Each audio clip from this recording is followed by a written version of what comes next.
Hindi lang ito basta workshop. Ito ay isang simulation para mailabas nito ang tunay na karakter, pag-uugali ng bawat individual. Kanina, 94% failure. Right now, 100% Hindi nyo ko alam kung gaano kahirap maggumawa ng milyon para makuha yung pangarap na to. Hindi nyo alam!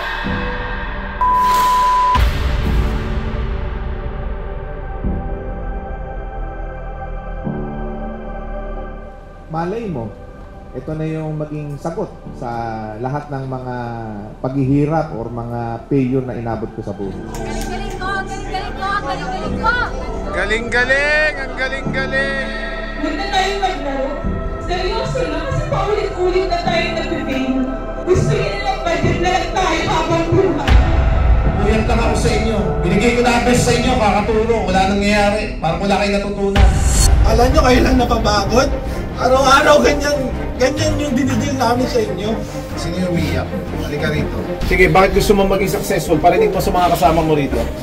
Naghiga ako para sa sarili ko, guys. Feeling ko, failure ako, HR ako, pero yung tao, ganyan sila, hindi sila nagkakaisa. Hindi ka failure. Dahil sa'yo, bibigyan ko pa kayo isang chance.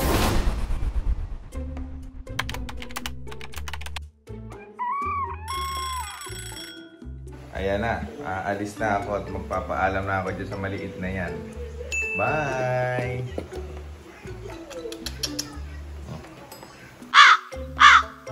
Nonchalant ka? Bye-bye. Alright, let's go! Ayan na. Ito na yung ating service port today. Maserati. Ayan. GT. Yan ang ating service for today. Okay. Let's go.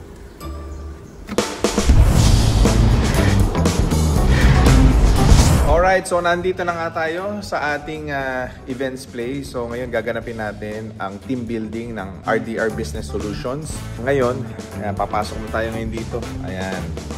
So ito nga pala yung events place natin. So dito natin gaganapin yung ating team building for our employees. So nakakatuwa lang. Ayan.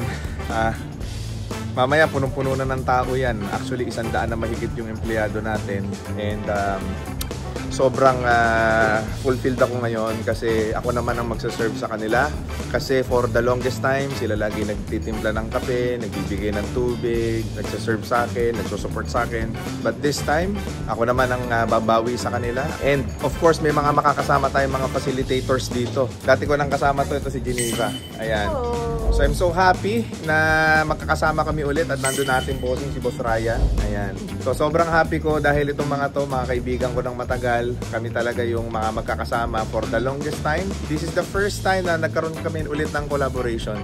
So again, in 3, 2, 1. Alright, so nandito na ang ating mga participants. Ayan. So yan, dumarating na sila mga boss. The earliest amongst them all. Okay.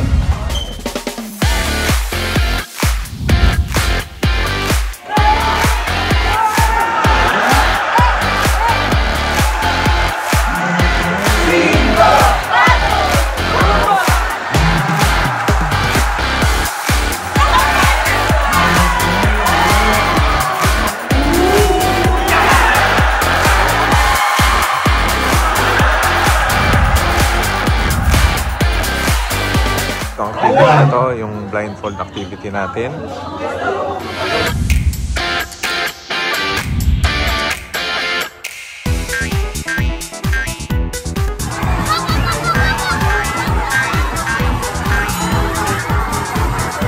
Unang activity pa lang, grabe, failure kaagad. Kasi more than 25% ng participants ang hindi nila nahanap yung mga kasama nila.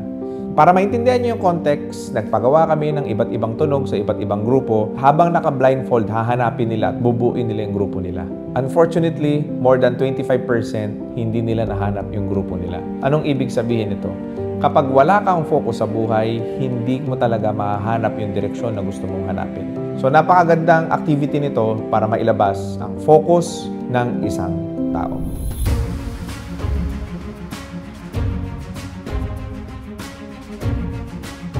Very good.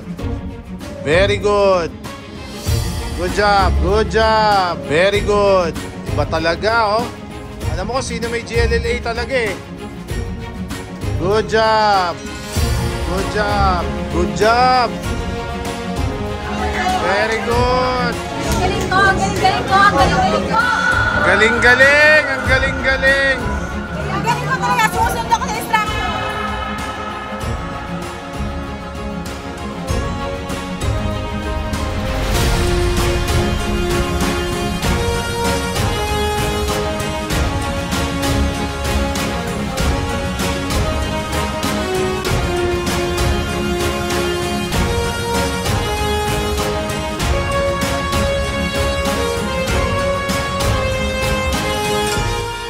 May binigay na sulat para sa activity number 2. Dito naman matetest yung good learning and listening attitude ng bawat participants. Unfortunately, 94% of them failed. At 5 lang po ang nagkaroon ng tamang sagot.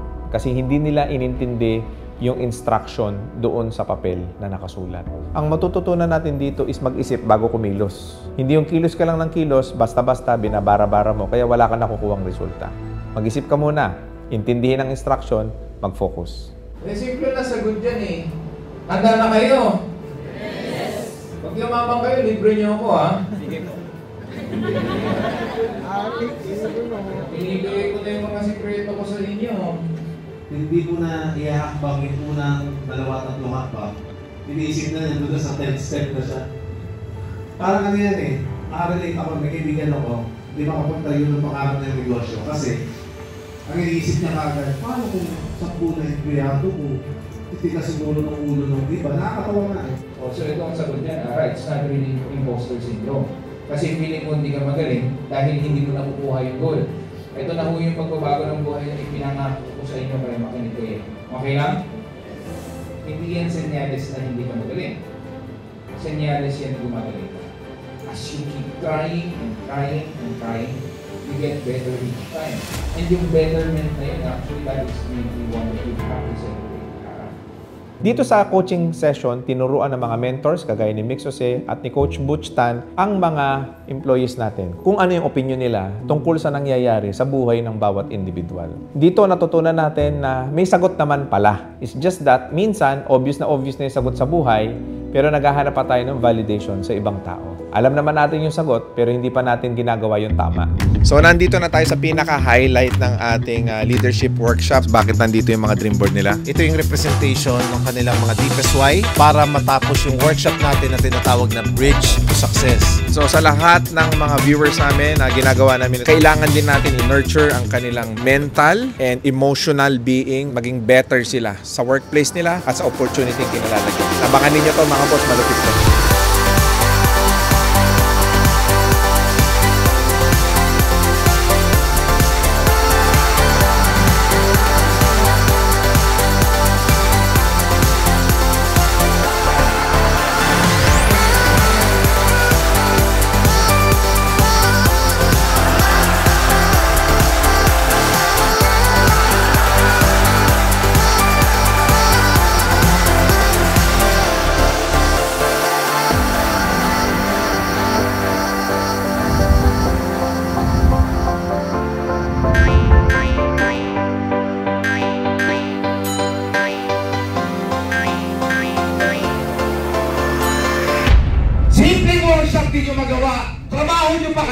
Paano pa kayo mga pag-edit-edit nyo, paggawa nyo ng mga documents, pagkausap nyo ng kliyente, pagkuklose nyo ng deal, paano pa kaya yun? Mas mahirap yun. Tapos yung katabi mo na yan, malalim ang dahilan, damay dahil sa'yo.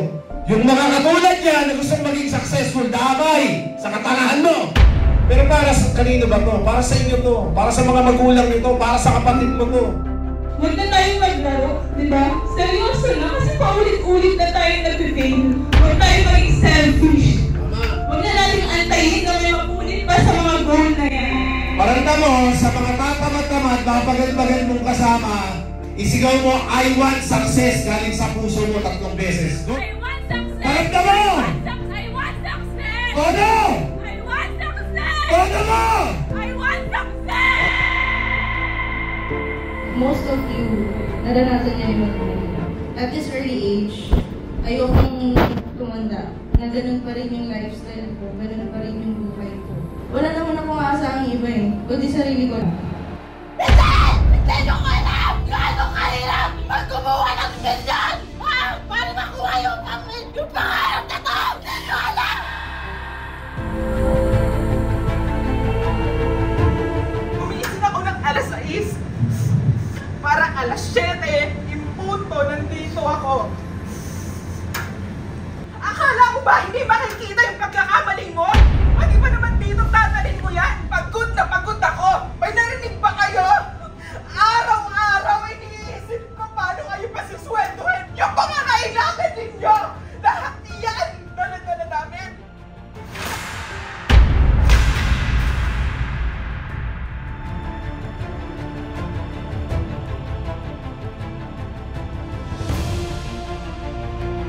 Sobrang pagod pa ako, kakaikot.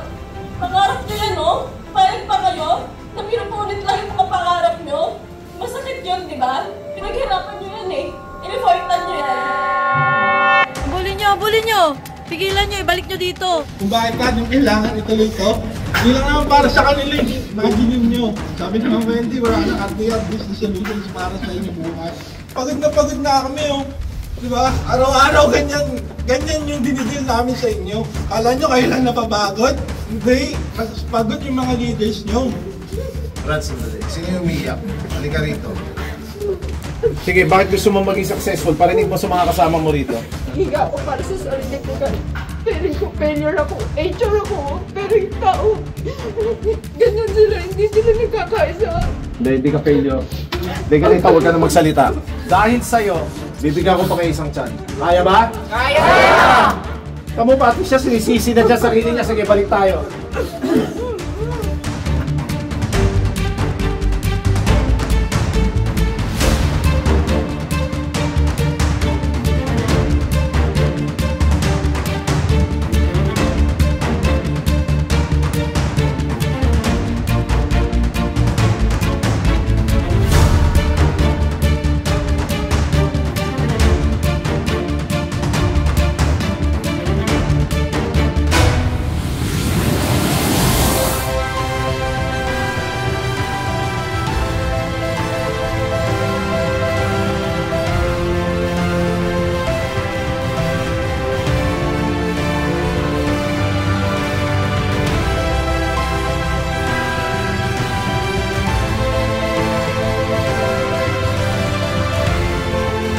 Dito sa pang-apat na activity, sobrang memorable nito sa akin. Kasi habang nakadikit yung mga dream board nila, nakikita ko yung excitement nila at yung eagerness nila na makuha ito at magawa nila ng tama yung workshop.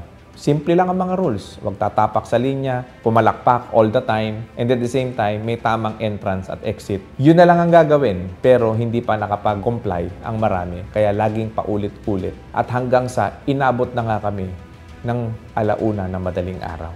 Sa totoo lang, ayoko na. Gusto ko nang umuwi, gusto ko na mag-quit dahil pagod na rin ako. Pero I'm really proud of my people kasi hindi sila nag-give up. Hindi sila nag-quit, hindi sila sumuko at pinilit nilang tapusin. Makabuluhan ito sa akin bilang may-ari ng isang kumpanya. Dahil alam nyo mga boss, tao lang din ako. Nagkakamali, mahina rin ako at hindi po ako perpekto. Pero nagpapasalamat ako dahil nagkaroon ako ng pinakamagaling na team sa buong mundo. With that, maraming salamat sa inyo mga boss, and God bless you. Dito sa